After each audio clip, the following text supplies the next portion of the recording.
नमस्कार दोस्तों, कैसे हैं आप लोग। उम्मीद करता हूं अच्छे होंगे और अपने एग्जाम की तैयारी अच्छे से कर रहे होंगे। मैं अंकुर कुमार रॉय, स्वागत है आपका हमारा YouTube चैनल सुधा सिविल सर्विसेज पे। चलिए, मैं आज स्टार्ट करूंगा मध्यकालीन भारत की इतिहास। मैं आज एक पहला लेक्चर दूंगा मध्यकालीन भारत के इतिहास के बारे में। मध्यकालीन भारत के इतिहास की शुरुआत अगर देखेंगे भारत में तो 712 ईस्वी में होती है, जब भारत में मुस्लिम आक्रमण पहली बार आक्रमण करते हैं। ठीक है, ये आपकी बताती है बेसिक बुक या फिर ये आपको बताती है स्टैंडर्ड बुक। तो कौन आक्रमण करता है? तो मोहम्मद बिन कासिम 712 में भारत में पहला मुस्लिम आक्रमण होता है, जो कि पंजाब में होता है। लेकिन ये मुस्लिम है कौन? ये इस्लाम है कौन? मध्यकालीन भारत की शुरुआत अगर देखिएगा भारत में बाबू, तो हो कि जब मुस्लिम मिलो तब तो भारत में मध्यकालीन भारत स्टार्ट हो गलो। लेकिन ये मुसलमान है कौन? आज हम लोग इसी को समझें कि इस्लाम है कौन, कहां से आए। ठीक है, इनका उदय कैसे हुआ? इस्लाम है कौन, कहां से आए, इनका उदय कैसे हुआ, आज का वीडियो में हम ये समझेंगे। तब क्या होगा, आपको मुस्लिम आक्रमण के बारे में समझने में अच्छा से समझ में आएगा। ठीक है, चलो आज हम स्टार्ट करेंगे इंट्रोडक्शन लेक्चर 1 इस्लाम धर्म का। इसे मैं 2 लेक्चर में कंप्लीट करूंगा। और याद रखना, इस चैनल पे आपको JPSC, UPSC, BPSC, SSC, railway, Jharkhand police, Jharkhand दरोगा, उत्पाद सिपाही की तैयारी करवाई जाएगी। कोई दिक्कत नहीं। मत सोचो कि ये व्हाइट बोर्ड है, डिजिटल बोर्ड, व्हाइट बोर्ड, शुरुआत हमेशा 0 से होती है बच्चों। क्या होता है? शुरुआत हमेशा 0 से ही होती है। क्लियर है? हाँ, एक बात और, मैं जो आपको थ्योरी करवाऊंगा आज, ये पहला क्लास होगा थ्योरी का वीडियो में, फिर मैं लाइव भी आऊंगा धीरे धीरे कर। अभी एक ही को मोबाइल है, टेंशन नहीं लेना, वीडियो के माध्यम से मैं आपको सारी जानकारी दूंगा। बस शिक्षा का स्तर भारत में रुकना नहीं चाहिए। ये मेरी पहली थ्योरी वीडियो होगी। और जो मैं यहाँ थ्योरी आपको करवाऊंगा या फिर जो बोलूंगा, अगर सपोज दैट नहीं दिख रहा है तो मैं बोलूंगा, ठीक है, वो एनसीईआरटी प्लस और एबव जितने भी स्टैंडर्ड बुक होगी, वो सारा बुक की मिक्सचर की थ्योरी मैं आप लोग को करवाऊंगा। एकदम पेशेंस के साथ रहना और मेरे साथ वीडियो में अंत तक बने रहना। 2 लेक्चर में मैं इस्लाम धर्म के उदय को कंप्लीट करूंगा। तो आइए शुरू करते हैं आज की क्लास को। चलो देखो, तो मैं बताया कि इस्लाम धर्म मध्यकालीन भारत की जो शुरुआत होती है वो भारत में जब मोहम्मद बिन कासिम आक्रमण करता है 712 ईस्वी में, जो पंजाब के सिंध प्रांत में आक्रमण करता है। उस समय शासक होता है दाहिर, रेवाड़ का युद्ध होता है और उसके बाद वर्चस्व स्थापित शुरू हो जाता है धीरे धीरे करके।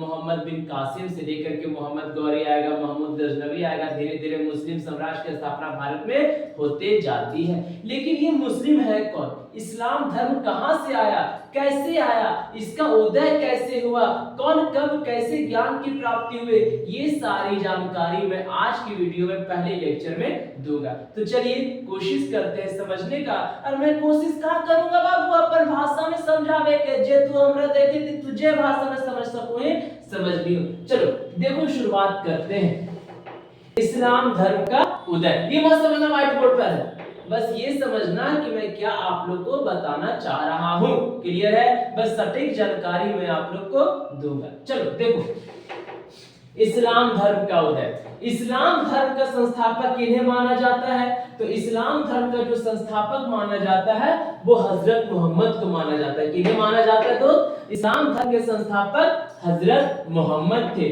जिनका जन्म 570 ईसा में हुआ। कहां कब हुआ? तो 570 ईसा में मक्का में। कहां पे? मक्का कहां है? Saudi Arabia. पढ़िएगा, ठीक है, आगे मैं बताऊंगा। जिनका जन्म 570 ईस्वी मक्का में, कौन से कबीलों में? कुरैशी कबीलों में हुआ था। हजरत मोहम्मद का जन्म मक्का में हुआ था। कब हुआ था बच्चों? तो 570 ईस्वी में हुआ था। और कहां पे हुआ था? मक्का में कुरैशी कबीलों में, यानी कुरैशी कबीलों के थे कौन? हजरत मोहम्मद। इनके जो पिता का नाम था बच्चों, इनके पिता का नाम अब्दुल्ला था और इनकी माता का नाम अमीना था। अब हजरत मोहम्मद के जन्म से पहले ही इनकी पिता की क्या हो गई थी? मृत्यु हो गई थी। और जब इनके पिताजी जब मर जाते हैं तो इनकी माँ भी मर जाती जब इनका जन्म होता है। और जब हजरत मोहम्मद 6 वर्ष की अवस्था में होते हैं ना, 6 वर्ष तक इनकी माँ इनको पालती है, पोसती है। उनके बाद इनकी माँ अमीना की भी क्या हो जाती है? मृत्यु हो जाती है। इसके बाद क्या होता है? 6 साल का बच्चा क्लास 1-2 में होगा, ठीक है। अब इसके बाद क्या होता है? इनका जो लालन पोषण जो, यानी इनको जो पालते हैं, एकरा जो पोसते हैं, उनका नाम क्या रहता है? अबू तालिब होता है। इनके कौन होते हैं? चाचा होते हैं। यानी हजरत मोहम्मद के चाचा का नाम क्या होता है? अबू तालिब ने ही इन्हें पालन पोषण किया। और याद रखना, जिसके कारण मक्का के लोगों ने उन्हें अल अमीन कहा। क्या कहा? अल अमीन का भी नाम दिया कि नहीं, ये अपना भतीजा। आजकल के जमाने में भतीजा बाप भाई ना, भाई कोई ना सोच ले, अगर तू भतीजा है तो ना पातो केकरो चाचा। आजकल के जमाने में गोतिया कभी अपना नहीं हुआ है, गोतिया कभी अपना ना हो रहे बाबू, याद रखियो। तो सोच, ये हजरत मोहम्मद को उनके चचा पाल रहे हैं। क्या नाम है उनका चचा का? अबू तालिब पाल रहे हैं। अब यही अबू तालिब जो अपने भतीजा को पाले, इसीलिए मक्का के लोग इन्हें अल अमीन कहा। और अल अमीन का अर्थ क्या है बच्चों? बाबू रे, अल अमीन का अर्थ क्या है? तो अल अमीन का अर्थ है भरोसेमंद इंसान। क्या है? भरोसेमंद इंसान। देखिए लैंग्वेज उर्दू का, आप लोग पढ़े होंगे उर्दू का, ठीक है। भरोसेमंद इंसान को हम क्या बोलेंगे उर्दू में? अल अमीन कहेंगे, या फिर अरबी लैंग्वेज में अल अमीन कहेंगे। आजकल के जनरेशन में कोई चाचा भतीजा भाई हो काट दे रहा है, जमीन का पूरी फोड़ दो, खत्म। जमीन ले ली हमर, आप टंगिए से कपार पे मार दिया, कान काट दिया, नाखून कबाड़ दिया। भाई एक माँ का जन्म हुआ, आजकल अपना नहीं हो रहा है। इसीलिए जब हजरत को, यानी हजरत मोहम्मद को जब चचा, इनके चचा कौन? इनके अबू तालिब, जब इनके अबू तालिब जब इनको पाले तो मक्का के लोग इन्हें क्या बोला?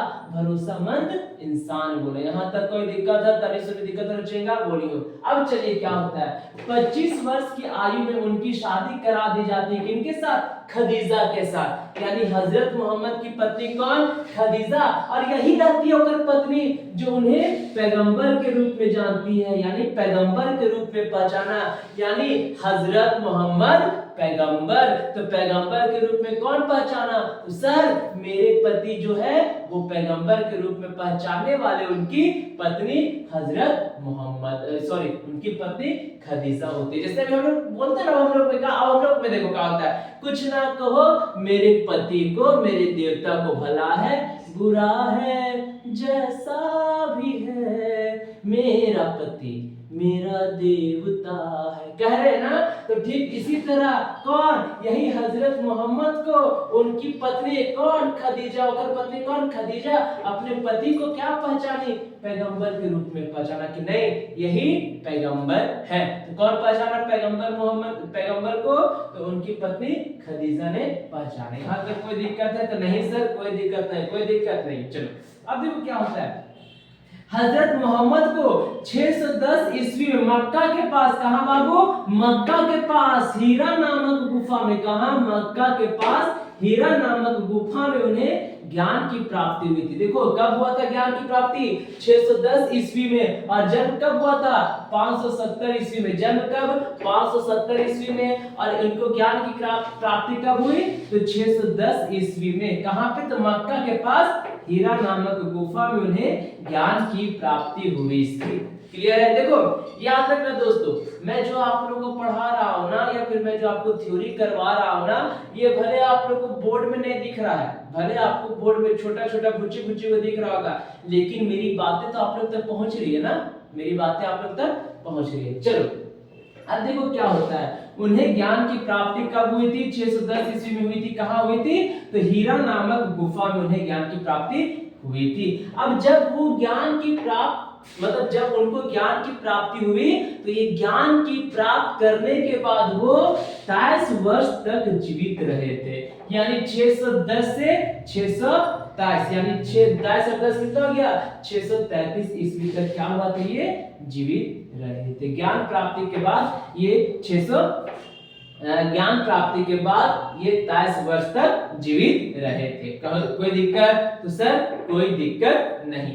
इनकी पुत्री का जो नाम था वो नाम था फातिमा एवं इनके जो दामाद थे इनके दामाद का नाम था अली हजरत हुसैन था। यानी हजरत मोहम्मद के पुत्री का नाम हो जाएगा बाबू हजरत मोहम्मद का नाम फातिमा और इनके दामाद का नाम हो जाएगा वो अली हजरत हुसैन हो जाएगा। यहाँ तक कोई दिक्कत? उनके पत्नी कौन? खदीजा।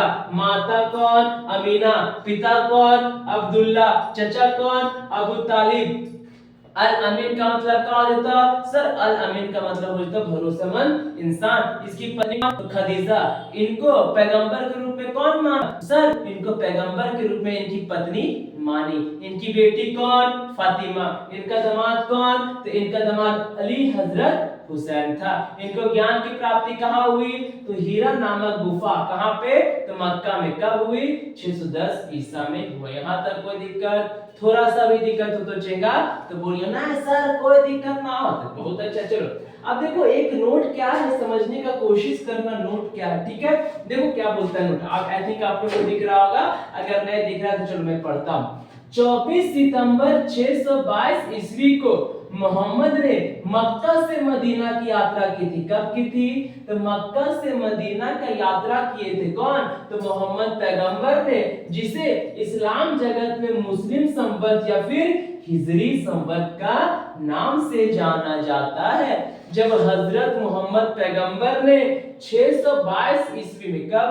तो 622 ईस्वी में जब मक्का से मदीना का यात्रा किए थे। हज करने का मतलब समझना, हज मक्का से मदीना हज करने आप लोग जाते हैं ना, इस्लाम धर्म के लोग हज करने के लिए कहाँ जाते हैं? यात्रा करने के लिए, तीर्थ करने के लिए, तो यहीं जाते हैं मक्का मदीना। तो जब हजरत मोहम्मद पैगंबर ने हज करने के लिए मक्का से मदीना की शुरुआत की थी, यानी मक्का से मदीना जब उन्होंने यात्रा किया तो उस यात्रा का नाम मुस्लिम संवत या फिर हिजरी संवत के नाम से जाना जाता है। कोई नहीं बताएगा इतना डीप, कोई टीचर नहीं बताएगा जितना हम बताते हैं। मेरा मेन मकसद ही है बच्चों क्या?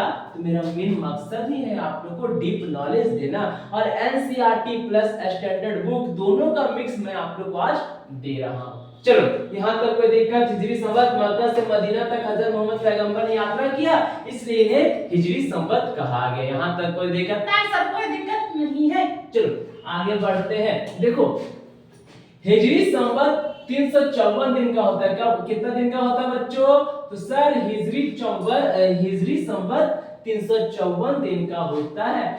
12 महीनों में प्रथम मुहर्रम। कब? 12 महीने में इन लोग का पहला त्योहार कौन सा हो जाएगा? तो इस्लाम में जो पहला त्योहार हो जाएगा वो हो जाएगा मुहर्रम। दूसरा सफर, जबकि 9वां महीना में क्या होता है? रमजान का होता है। 9वां महीना किसका होता है?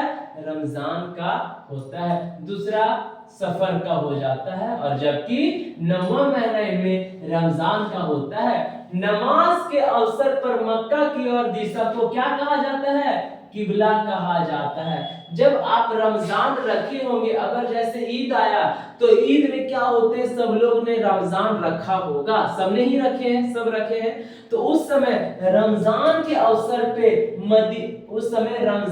अवसर पर मक्का की दिशा को, यानी भारत में मक्का मदीना सऊदी अरब किधर पड़ता है? पश्चिम में पड़ता है। इसलिए भारत के लोग पश्चिम दिशा में नमाज पढ़ते हैं, पश्चिम दिशा में मुंह करके नमाज पढ़ते हैं। ठीक है, तो रमजान के पवित्र महीने में जब लोग नमाज पश्चिम की दिशा में करते हैं, यानी पश्चिम की दिशा में मुंह करके पढ़ते हैं, उस समय मक्का को क्या कहा जाएगा? तो उस समय मक्का की दिशा को किबला कहा जाता है। नमाज के समय में मक्का की दिशा को क्या कहा जाएगा बच्चों? तो किबला कहा जाएगा। अब क्या होता है ना, 8 जून 632 ईस्वी को इनकी मृत्यु हो जाती है, जिन्हें मदीना में दफनाया जाता है। मक्का मदीना आ गया ना, तो कहाँ दफनाया जाता है हजरत मोहम्मद पैगंबर को?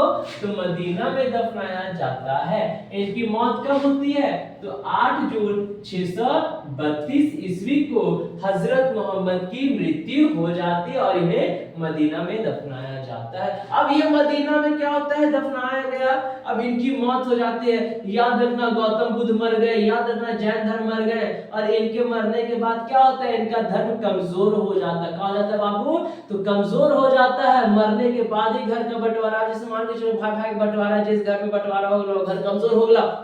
जिस घर में बंटवारा हो गया वो घर कमजोर हो गया। सेम कंडीशन यहाँ भी लागू होती है क्या? कि हजरत मोहम्मद पैगंबर की जब मृत्यु हो जाती है तो उस समय इस्लाम धर्म क्या होता है? 2 पंथ में विभाजित हो जाता है। पहला पंथ हो जाता है सुन्नी का और दूसरा पंथ हो जाता है शिया का। किनके मरने के बाद? तो हजरत मोहम्मद पैगंबर के मरने के बाद। सुन्नी कौन लोग होते हैं? जो सुन्ना में विश्वास करते हैं। कौन लोग होते हैं? जो सुन्ना में विश्वास रखते हैं। और शिया कौन रखते हैं? जो अली की शिक्षाओं में विश्वास करते हैं। क्लियर है? जो अली की शिक्षाओं में विश्वास करते हैं उन्हें कहा गया शिया, और जो सुन्ना में विश्वास करते हैं उन्हें कहा गया सुन्नी। यानी हजरत मोहम्मद पैगंबर का मौत 632 में हो जाता है और इनके मरने के बाद क्या होता है? इस्लाम धर्म 2 पंथ में विभाजित हो जाता है, शिया एवं सुन्नी। शिया एवं सुन्नी। शिया कौन? जिसने अली की शिक्षाओं में विश्वास किया, और सुन्नी कौन? जिसने सुन्ना में विश्वास किया। चलिए ठीक है, कोई दिक्कत नहीं है। अब देखो इस्लाम धर्म का पवित्र ग्रंथ क्या हो जाएगा? तो सर इस्लाम धर्म का पवित्र ग्रंथ कुरान हो जाएगा। अब जब इनकी मृत्यु हो जाती है, किनकी? हजरत मोहम्मद पैगंबर की, तो इनका जो उत्तराधिकारी, अब हजरत मोहम्मद पैगंबर मर गए, इनकी मृत्यु हो गई, तो इनकी जगह पे कौन आएगा? इनका उत्तराधिकारी कौन आएगा? तो याद रखना हजरत मोहम्मद पैगंबर के मरने के बाद जो इनका उत्तराधिकारी होगा, जो इनके उत्तराधिकारी होंगे उनको क्या कहा जाएगा? तो उनको खलीफा कहा जाएगा। क्या कहा जाएगा दोस्तों? खलीफा कहा जाएगा। और प्रथम खलीफा कौन होंगे? तो प्रथम खलीफा आपके अबू बकर होंगे। कौन होंगे? अबू बकर होंगे, जिन्हें सुन्नी द्वारा नियुक्त किया गया था। अबू बकर को किनके द्वारा? तो सुन्नी द्वारा नियुक्त किया गया था। यहाँ तक कोई दिक्कत? कोई दिक्कत नहीं। हजरत मोहम्मद पैगंबर के उत्तराधिकारी कौन? तो सर हजरत मोहम्मद पैगंबर के उत्तराधिकारी हो जाएंगे आपके अबू बकर। अब अबू बकर के बाद कौन बनते हैं? तो सर अबू बकर के बाद बनते हैं उमर खलीफा। कौन बनते हैं? उमर खलीफा। और ये जो उमर खलीफा थे वो मोहम्मद पैगंबर के कौन थे? ससुर थे। कौन थे बच्चों? ससुर थे। यानी हजरत मोहम्मद पैगंबर क्या हुए? मर गए। कब मरे? तो 632 ईस्वी में। इनके मरने के बाद क्या हुआ? इस्लाम धर्म 2 पंथों में बट गया, शिया एवं सुन्नी। अब इनका उत्तराधिकारी की नियुक्ति की जानी चाहिए, तो इनका उत्तराधिकारी को क्या कहा गया? खलीफा कहा गया। प्रथम उत्तराधिकारी कौन हुआ? तो सर प्रथम उत्तराधिकारी अबू बकर हुए। और दूसरा उत्तराधिकारी कौन हुआ? तो सर दूसरा उत्तराधिकारी उमर खलीफा बने, जो हजरत मोहम्मद पैगंबर के क्या थे? ससुर थे। यहां तक कोई दिक्कत? सर कोई दिक्कत नहीं। कोई दिक्कत बाबू? नहीं सर कोई दिक्कत ना, बढ़िया ना, आगे टेंशन नहीं लीजिए, हम लोग को कोई दिक्कत नहीं। भले बोल राइट है, हम बताए थे ना, जीना भी जिंदगी भी है। जैसे आप जन्मते हैं तो माँ का दूध पीते हैं, सादा होता है। जब आप देह का निर्माण करते, देह को त्याग देते, जो वस्त्र उड़ाया जाता है वो भी सादा होता है। इसलिए मैं शुरुआत ही किया हूँ सादा से, और मेरा अंत भी होगी सादा कपड़ा में। क्लियर है? श्वेतांबर। कोई एकदम दिक्कत नहीं है, इसीलिए टेंशन मत लेना। सादा बोर्ड डिजिटल बोर्ड, हम लोग गरीब इंसान है, गरीब मास्टर है, हम सादे बोर्ड में पढ़ाएंगे, लेकिन पढ़ाएंगे। मेरा जीवन शिक्षा को समर्पित है, इसलिए शिक्षा का स्तर रुकना नहीं चाहिए। चलो यहां तक कोई दिक्कत? सर कोई दिक्कत नहीं। अब देखो क्या होता है। अब ये मान लिए सुन्नी, अब शिया मानते थे कि मोहम्मद का कोई रिश्तेदार ही क्या बने? खलीफा बने। कोई रिश्तेदार क्या बने? खलीफा बने। मतलब कि शिया लोग, देखो सुन्नी लोग, तो सुन्नी किसको बनाया? तो सुन्नी अबू बकर को बनाया। लेकिन शिया बोला कि नहीं, कोई रिश्तेदार ही इसका उत्तराधिकारी बने। हजरत मोहम्मद कौन मान रहा है? तो शिया मान रहे हैं कि नहीं, कोई रिश्तेदार ही इनका उत्तराधिकारी बने। और वो रिश्तेदार किनको उत्तराधिकारी बनाना चाहते हैं? शिया लोग तो वो बनाना चाहते हैं उनके दामाद। उनका दामाद कौन? अली, हजरत अली को बनाना चाहते थे। लेकिन क्या करते हैं कि अली हजरत की हत्या कर दी जाती है 661 में। क्या होता है? अली हजरत की हत्या 661 में कर दी जाती है और इनको उत्तराधिकारी बनने नहीं दिया जाता है। क्लियर है? अब देखिएगा कहीं कहीं आपको लिखा हुआ मिलेगा कि जो इनके दामाद का जो हत्या करवाया था वो कौन करवाया था? सुन्नी के लोग, यानी सुन्नी मानने वाले लोग ही इनकी हत्या करवा दिए थे। चलो ठीक है, कोई दिक्कत नहीं है। अब देखो इन लोग मान रहा है, कौन लोग? सुन्नी लोग, सॉरी शिया लोग मान रहा है कि हजरत मोहम्मद पैगंबर का उत्तराधिकारी उनका रिलेशन में ही कोई बने, उनका परिचय में ही कोई बने, उनका रिश्तेदार में ही कोई बने। और सुन्नी लोग जिसको पा रहा है उसको रिश्तेदार, उनको उत्तराधिकारी बना दे रहा है। अब क्या किया सुन्नी लोग? पहले इनके दामाद को मार दिया। अरे दामाद मर गया, हो सकता है उसका पोता बन जाए, तो उनका पोता जिनका नाम रहता है हुसैन, अली के पुत्र का नाम क्या होता है? हुसैन। हुसैन की भी इन लोग क्या करते हैं? 680 ईस्वी में करबला में, कहा? करबला में। करबला कहाँ है?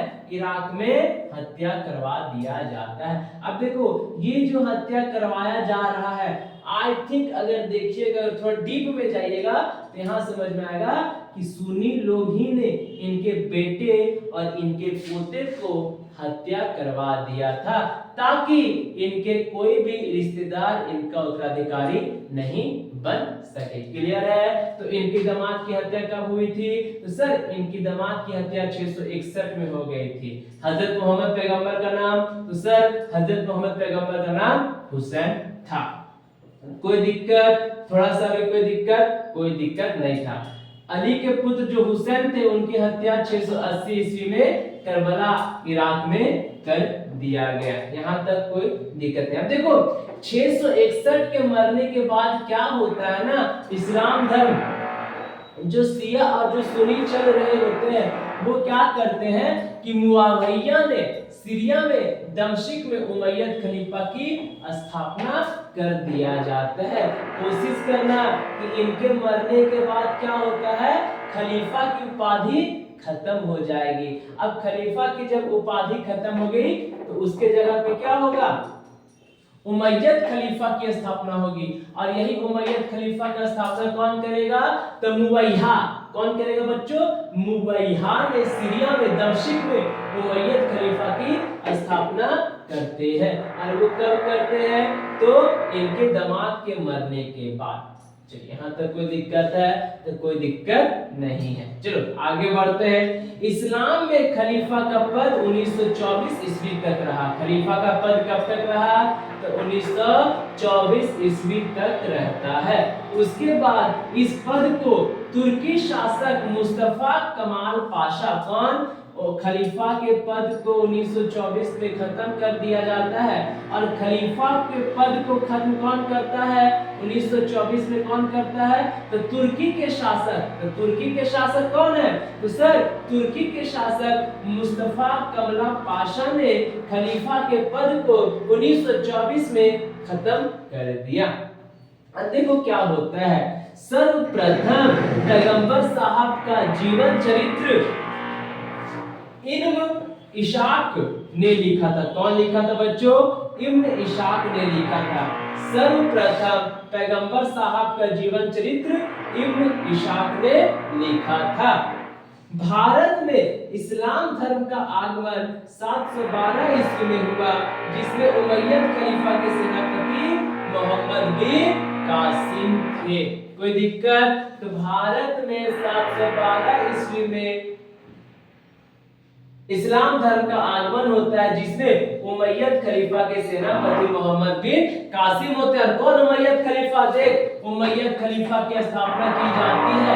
अब उमैयद खलीफा की स्थापना कौन करते हैं, यही मुस्तफा कमला पाशा करते हैं। तुर्की शासन होगा, अब याद रखना यहाँ से क्या हो जाएगा, तुर्की शासन की शुरुआत होती है। उम्मीद करता हूं कि आज का जो क्लास है वो आपको अच्छे से समझ में आई होगी। क्लियर है? चलो एक बार मैं बता देता हूं, यहाँ तो पूरा रिवीजन करवा दिया था। अब देखो रिवीजन के बाद यहाँ से मैं एक बार और रिवीजन करवा देता हूँ। हिजरी संवत में 354 का दिन होता है। 354 दिन का होता है।